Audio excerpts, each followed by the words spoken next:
Bueno, bienvenidos y bienvenidas a este nuevo análisis a fondo. Hoy, la verdad es que tenemos por delante una exploración detallada, realmente estimulante. Sí, desde luego que sí. Vamos a sumergirnos de lleno en un material exhaustivo sobre el arte y, bueno, la ciencia de enseñar biología y geología. Pero, a ver, un inciso rápido para quienes nos escuchan. Claro. Si alguien piensa que esto es solo para futuros profesores o algo así, nada más lejos de la realidad. El objetivo principal de hoy es descubrir cómo se construye el conocimiento verdadero en la mente humana. Exacto. Es como mirar bajo el capó del cerebro. Eso es. Es un atajo, una especie de manual de instrucciones para cualquier persona que busque aprender de forma más eficiente. Da igual si es un nuevo idioma, programación o jardinería. A menudo existe esta idea de que la mente es, pues, como un disco duro de ordenador. Ya, el típico mito. Claro. Arrastras un archivo, lo sueltas y ya está guardado. Pero lo que vamos a ver hoy en estos apuntes demuestra que la mente es más bien un ecosistema complejo. Un ecosistema que necesita preparación, la semilla adecuada y, sobre todo, una buena estrategia de cultivo. Totalmente de acuerdo. Y, bueno, es un auténtico placer estar aquí para analizar estos conceptos tan fascinantes. Lo que hace que este material sea tan increíblemente valioso es cómo desmonta, con una base puramente científica, creencias muy arraigadas sobre la educación y el aprendizaje. Es que rompe muchos esquemas. Muchísimos. Se tiende a pensar que asimilar información es un proceso casi automático, ¿no? Como por ósmosis. Estás en una sala y se te pega el conocimiento. Ya, ojalá fuera tan fácil. Pues sí. La investigación en didáctica de las ciencias nos demuestra que requiere una arquitectura cognitiva muy, muy precisa. Y hoy vamos a explorar esa arquitectura paso a paso, viendo las herramientas reales que levantan todo ese edificio del conocimiento. Vale, vamos a desgranar esto. Porque hay un punto de partida en el texto que es un golpe directo a lo que solemos llamar el sentido común. Sí, menudo melón abre el material ahí. Es curioso cómo existe este mito gigantesco, incluso entre quienes se dedican profesionalmente a la formación, de que enseñar es simplemente transmitir. Ujú. Ya es la clásica imagen que todos tenemos en la cabeza. Alguien llega, suelta un discurso enorme frente a una pizarra y quien está sentado enfrente simplemente lo absorbe. Y luego, pues, lo escupe en un examen. Tal cual. Es que es fácil imaginarse la situación. Yo recuerdo perfectamente mis clases de instituto. Me sabía de memoria las fases de la mitosis para el examen del viernes, pero prometo que el lunes por la mañana ya no tenía ni idea de qué era una célula. Lo fascinante aquí es que esa visión de la transmisión directa es puramente una herencia de nuestra propia experiencia escolar. Claro, es lo que hemos vivido. Exacto, pero carece de todo fundamento en la didáctica moderna. Aprender no es un acto pasivo, para nada. Es un proceso tremendamente complejo donde se incorpora, se procesa y se retiene información en la memoria. Y ojo, no para repetirla como un loro. No, claro. Se hace para avanzar de verdad en la comprensión del mundo. Si enseñar fuera solo leer en voz alta de forma clara, pues cualquier software de voz sería el educador perfecto, la verdad. Qué gran verdad. Es que reducirlo a eso es sencillamente ignorar el verdadero trabajo que hay detrás. El material que manejamos hoy detalla una lista de competencias didácticas que transforman por completo el rol de quien enseña. Sí, le dan la vuelta a la tortilla. Totalmente. Y la primera competencia me parece casi, no sé, una filosofía de vida. Aprender a aprender para mejorar continuamente. Es decir, un buen formador es, por definición, un estudiante perpetuo. Así es. De hecho, en los apuntes se menciona un concepto clave del investigador Schulman, que es el conocimiento didáctico del contenido. Ajá. Esto significa que no basta con ser una enciclopedia andante de biología. Hay que saber cómo decodificar esa biología para hacerla accesible a la mente de otra persona. Claro, no sirve de nada saber mucho si no sabes explicarlo. Eso es. Y esto implica una serie de funciones vitales que detalla el texto: establecer objetivos clarísimos, planificar los ambientes de aprendizaje y aplicar lo que se conoce como el enfoque CTS. CTS, que es Ciencia, Tecnología y Sociedad, ¿verdad? Exactamente. Significa aterrizar la ciencia en los problemas cotidianos de la gente, sacarla del laboratorio y llevarla a la calle. Y además, los apuntes recalcan que implica una atención real a la diversidad del aula y una autoevaluación constante. Es francamente una verdadera ingeniería del aprendizaje. O sea que pasamos de tener a un simple orador a un arquitecto de experiencias. Me gusta esa definición. Y hablando de arquitectura, hay una herramienta fundamental en el texto para pasar de toda esta gran teoría a la práctica del día a día. la famosa programación de aula y sus unidades didácticas. Uf, la programación. Sí. A simple vista, para alguien de fuera puede sonar a pura burocracia, a papeleo que hay que rellenar y ya está. Bueno, si conectamos esto con el panorama general, la programación de aula es el mapa de navegación estratégico. Ajá. Sin ella, es facilísimo perderse en el océano de conceptos. No es un documento para guardar en un cajón y olvidarse. Es el diseño de las unidades didácticas orquestadas en el tiempo. Y no se puede improvisar. Claro, requiere planificación milimétrica. Por ejemplo, el texto detalla exhaustivamente que es indispensable reservar un tiempo inicial para la evaluación diagnóstica. A ver, eso tiene todo el sentido del mundo. Es como intentar construir el tejado de una casa sin saber siquiera si los cimientos aguantan. Si uno no sabe qué nivel previo hay en la sala, ¿cómo va a empezar a explicar genética avanzada? Precisamente, a partir de esa radiografía inicial se estructura el curso. Los apuntes sugieren asignar de forma equilibrada, por ejemplo, 1 o 2 semanas para desarrollar cada unidad didáctica. Vale, un ritmo constante. Sí, pero ojo, que la programación temporal debe contemplar la realidad del entorno. Hay que integrar, por ejemplo, las actividades culturales del centro. Claro, no vivimos en una burbuja aislada. Exacto. Y lo más crucial de todo, este diseño estratégico debe reservar, por obligación, bloques de tiempo para el refuerzo y el apoyo del alumnado con necesidades específicas de apoyo educativo. Atender a la diversidad no puede ser un lema bonito en un póster. Tiene que ser un espacio innegociable en el calendario. Pues aquí es donde se pone realmente interesante. Porque una vez que tenemos ese calendario y los objetivos bien marcados, entramos en la verdadera arena del aprendizaje. El ring de boxeo del conocimiento. Exacto, el ring. Y aquí se nos presentan a 2 pesos pesados que menciona el texto. El conocimiento inerte y el conocimiento funcional. A simple vista, y con todo lo que se habla hoy de innovación educativa, parece una batalla del bien contra el mal. Sí, hay mucho mito con esto. Vamos a definirlos un poco para quienes nos escuchan. Por un lado tenemos el conocimiento inerte, que es esa información adquirida de forma puramente memorística.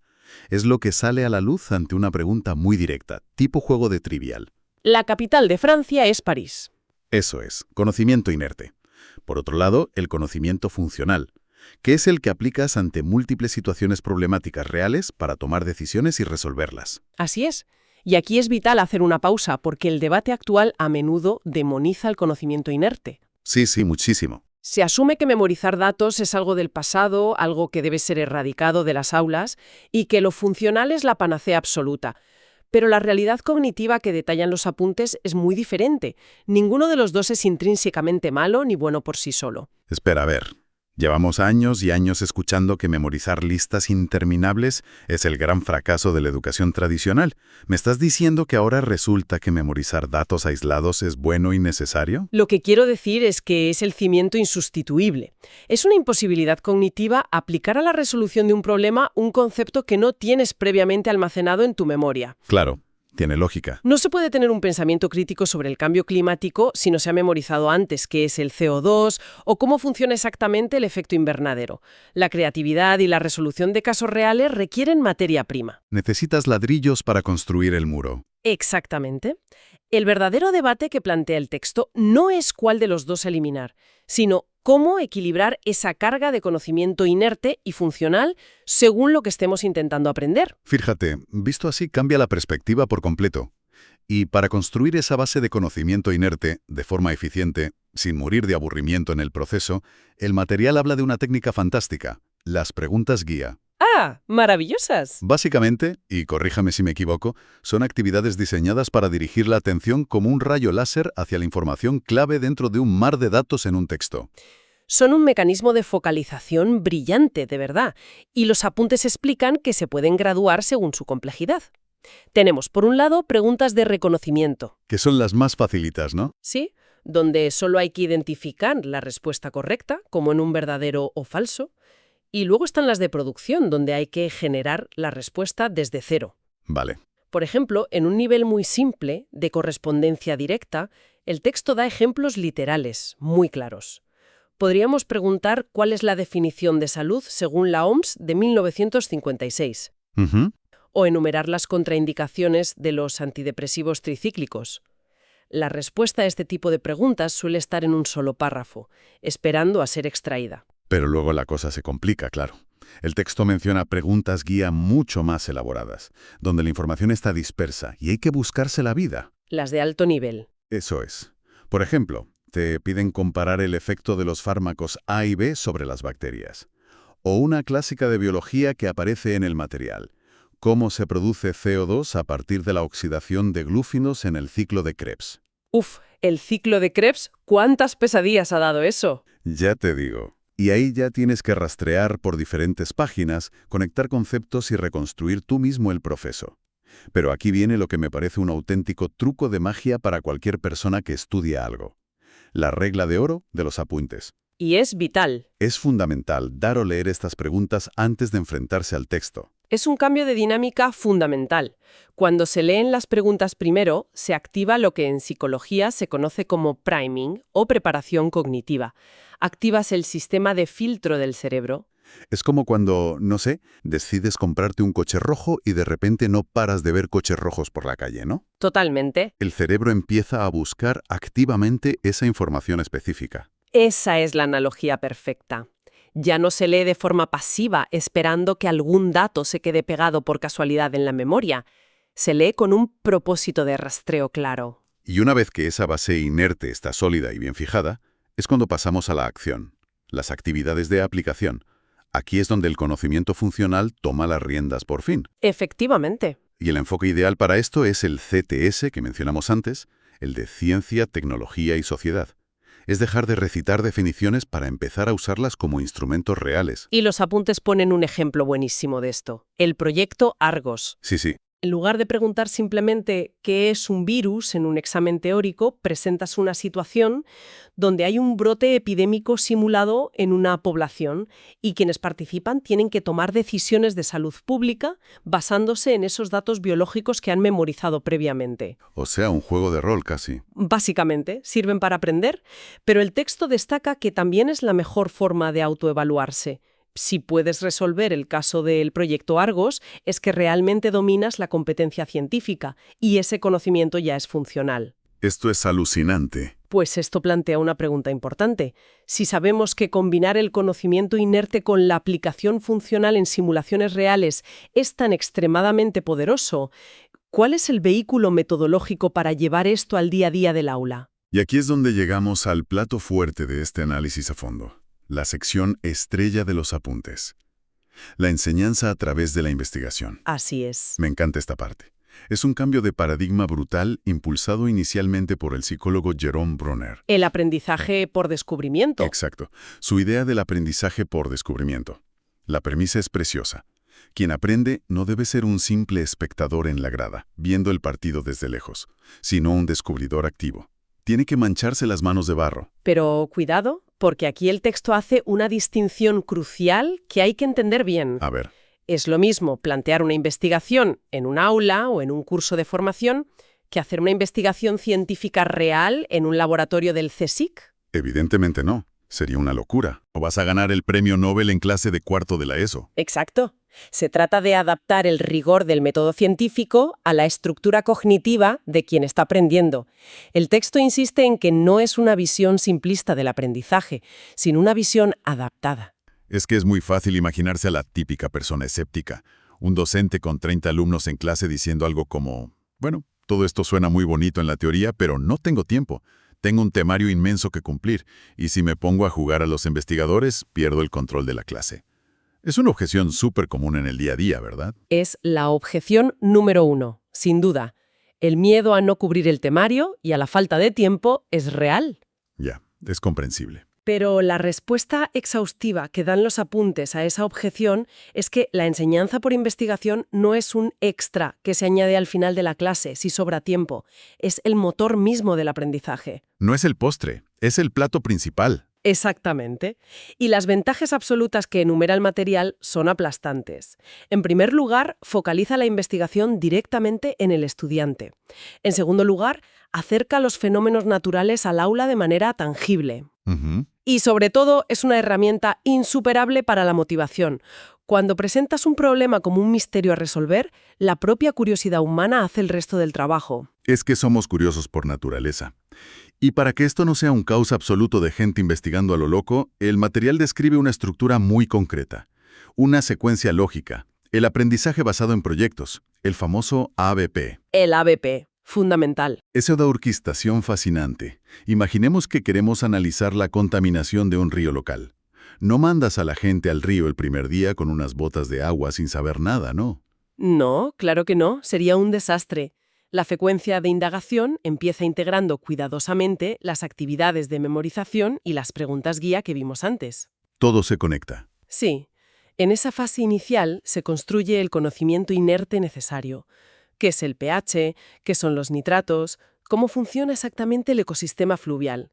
No se puede investigar sobre un vacío conceptual, como decíamos antes con los ladrillos. Y luego, en la fase de desarrollo, empieza la aplicación pura y dura. El conocimiento funcional. Se toman muestras, se analizan los datos frente a la teoría que ya se sabe, y todo culmina en un producto final.